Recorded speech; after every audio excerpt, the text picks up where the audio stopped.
Hello, how are you? If there's one food that's almost unanimous that everyone likes, it's pasta, spaghetti, lasagna. Many people would like to eat it more often, but are concerned about blood sugar control. After all, it's a versatile, affordable, quick, and practical food that helps a lot of people. It really saves our daily meals, right?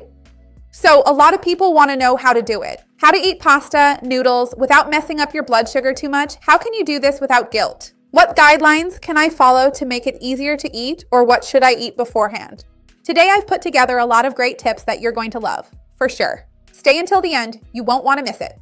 Before we start, I want to ask you if you actually worry about controlling your blood sugar, maybe because you have diabetes, pre-diabetes, or if you're concerned about inflammation.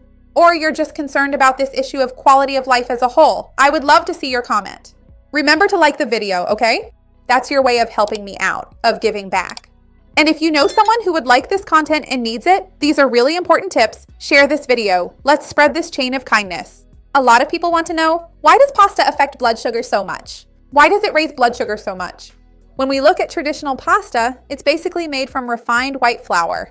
So it's a type of starch that digests extremely quickly, and when you eat it, it leaves your stomach fast and is quickly processed. It turns into glucose, is absorbed as sugar in the intestine, glucose itself, and this glucose enters our bloodstream very rapidly. So the glycemic index of this carbohydrate tends to be very high. Another issue regarding carbohydrate consumption is that usually people eat a large amount at once. It's very common for someone to serve themselves a whole plate of pasta just to eat pasta. Whereas it's easier for you to quantify rice and potatoes, for example, you measure out by spoonfuls, 1, 2, 3, 4, 5 spoons, and you add more vegetables and more protein. But sometimes when people eat pasta, it's basically just pasta with a little bit of sauce, and it doesn't have that much balance of fiber and protein. So that's also a very important point. So what can you do then to prevent the carbohydrates in pasta from having such a big impact on your blood sugar? The first thing is not to come to this carbohydrate meal completely unprepared, having spent hours and hours without eating anything. One of the main causes of blood sugar spikes isn't necessarily the food itself, but rather the combinations, the amount we consume, and how we approach that meal. This is a point that many people don't talk about, but it's very important. When we go hours and hours without eating, when we skip a meal beforehand thinking, oh, I'm going to eat that later, so I'll go hours without eating so I can make up for it when I do eat, this makes us go into a kind of energy emergency mode. Your basal glucose may already be more unstable, you'll feel hungrier, and your insulin wants to respond quickly to that fluctuation because your blood sugar was already getting much lower. So your sensitivity will be more affected in that sense. The intestine itself will absorb carbohydrates more quickly because it's eager. It needs nutrients, it needs energy right then. And the liver also ends up releasing more glucose at the same time because you were already tending to have lower blood sugar. So the same plate of pasta, if you've been fasting for a long time, if you've gone hours and hours without eating, it can have a much bigger impact on your blood sugar. So ideally, you should have a stable diet throughout the day, keep eating at your usual intervals with your meals, and remember to eat regularly during your day. Fiber, protein, and healthy fats help keep your glucose, your blood sugar, stable. This way, you won't get there almost hypoglycemic before eating the pasta, which would make you hungrier, cause you to absorb more glucose, and make it harder for you to control yourself as well. Another thing you can do, if you know you're going to eat pasta at that moment, is to make good combinations at the time you eat the pasta. Another interesting strategy, if you already know you're going to have pasta for lunch or dinner, is to have apple cider vinegar beforehand. Of course, this is just a complimentary strategy. It's not a free pass, right? Because just because you took a tablespoon of vinegar and mixed it into a big glass of water, it doesn't mean you can now eat this whole piece, like this entire tray of lasagna, or this whole package of pasta. But we know, studies have already shown that the acetic acid in apple cider vinegar has an interesting potential to slow down gastric emptying, modulate enzymes involved in food digestion, especially starch, and improve postprandial glycemic response in some people. So why not add apple cider vinegar? There wouldn't be any problem with that. If you use it in the right amount, if you don't take it on an empty stomach, if you have gastric sensitivity, if you don't have any other related issues, I have videos here on the channel talking more about how apple cider vinegar helps control blood sugar, who can and can't use it, who should and shouldn't consume it, and I'll leave them down below in the description for you. Also, another great option is to use soluble fibers at this pre-meal moment. Soluble fibers are very interesting because they form a gel in our stomach. So this gel helps in many ways. Before I explain how the gel works, let me tell you what these fibers are, right? When it comes to options, you can definitely go with psyllium. Normally, a good rule of thumb is to use about a teaspoon of psyllium for a large glass of water. Alternatively, you could use chia seeds. In that case, it can even be a tablespoon of chia for a big glass of water as well.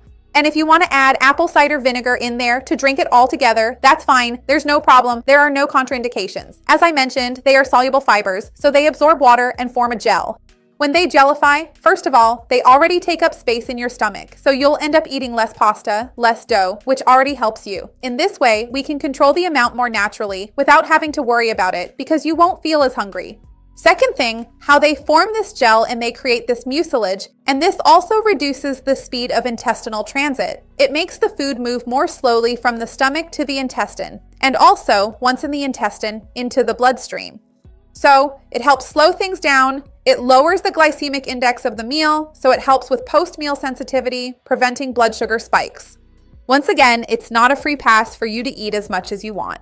It will change the speed of carbohydrate absorption, not the amount. That's an interesting point for us to discuss. Another important thing is to remember what I already mentioned to you about the order in which you eat your food. Usually, we don't think about eating, as I mentioned, pasta together with other foods. Normally, it's a single main dish, a plate of pasta with meatballs, pasta with ground beef, pasta with grilled chicken, pasta with white sauce, with bacon. People usually eat pasta by itself, but ideally you should have a salad or a soup first and eat the protein before the pasta, leaving the pasta for last. I have a video talking more about this here on the channel. I'll leave it for you since it's really good, and that way this video won't get too long. And always remember to be mindful of the type of sauce you use with your pasta. I mentioned white sauce and cheese sauce to you here. Normally, these aren't sauces I recommend you consume on a regular basis, because white sauce is made with butter and flour, so it also adds more carbohydrates. It's very high in calories and quite fatty. Cheese sauce is the same thing. Usually the base is still grated cheese or mozzarella cheese. So white sauces aren't really sauces that add to your health. We should try to make a tomato sauce, and I have a recipe here on the channel.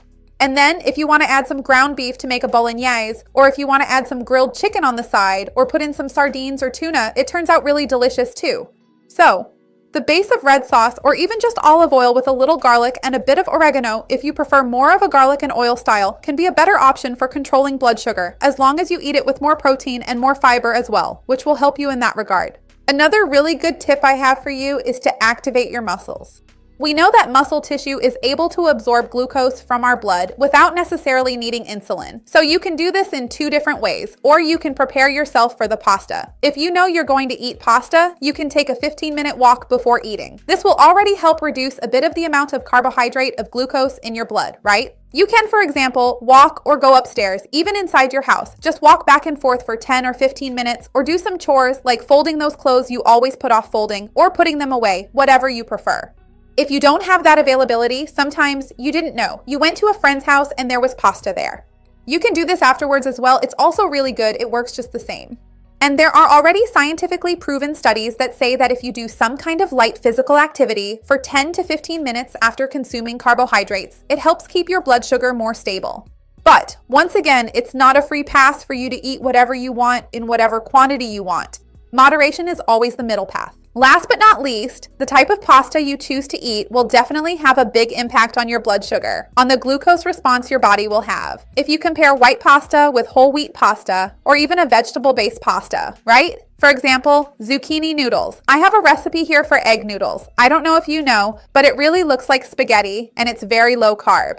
An eggplant lasagna, for example, will obviously be a much healthier option for you to add to your daily routine. So it always comes down to your creativity and how willing you are to try new things. This ends up expanding our range of possibilities and allows you to have tastier and more varied options in your daily life. Tell me down below then, if you were already making any of these changes and tips to control your blood sugar, which one did you like the most? Write to me in the comments. I'd love to see your comment. Remember to like the video. That really helps me out. And share it with someone you think will like it, or with someone you think needs this information. Let's grow our chain of kindness together. That's what I want here on the channel. See you next time. Bye.